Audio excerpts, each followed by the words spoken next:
Hello, welcome to the first At the Apex vlog. Today I'm going to talk to you about why I own in 2018 this 300ZX. Mean exhaust note comes standard.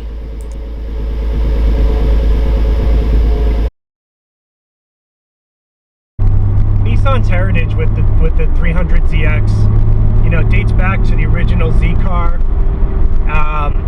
Steve Millen back in the 90s totally destroyed the manufacturer's racing.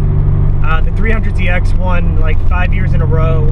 I could be wrong, it might have been 3, but basically it was to a point where they wanted to ban the car. So just knowing that you have this rich history at your fingertips is just incredible. The 300ZX community is just great. You can meet guys anywhere for track days or just in general if you ever need help with your car. Just tons of forum support. It's just a fantastic community.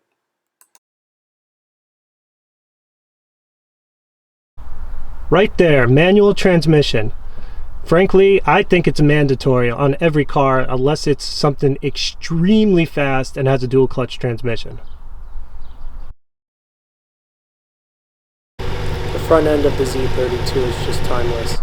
The lines, just the overall look of it, and especially with today's regulations, few cars have the ability to have these kind of lines. The profile of the car, look at this.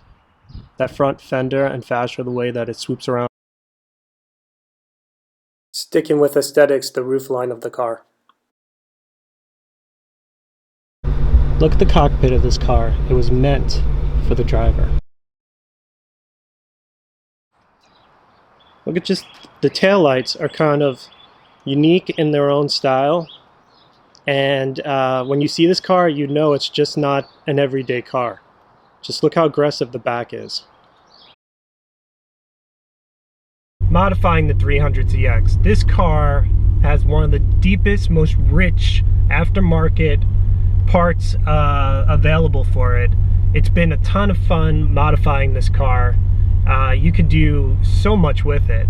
So I've done basically a wide gamut, and I'll put a mod list down below in the description. But trust me, you can modify everything from soup to nuts. So it just makes it a lot of fun. The VG platform is one of the greatest parts of this car. It is 300 horsepower out of the box, but has provided enthusiasts something that ultimately could be built up to 1,000+ horsepower, and there's really so many different combinations in the aftermarket that you could build it to any kind of spec you want. So thanks for tuning in. One quick channel update. So the schedule is put together for 2018. I've got some great stories to tell you about some awesome enthusiasts, frankly. So super excited about that. Subscribe, tune in, and I hope to see you in the next one. Thank you.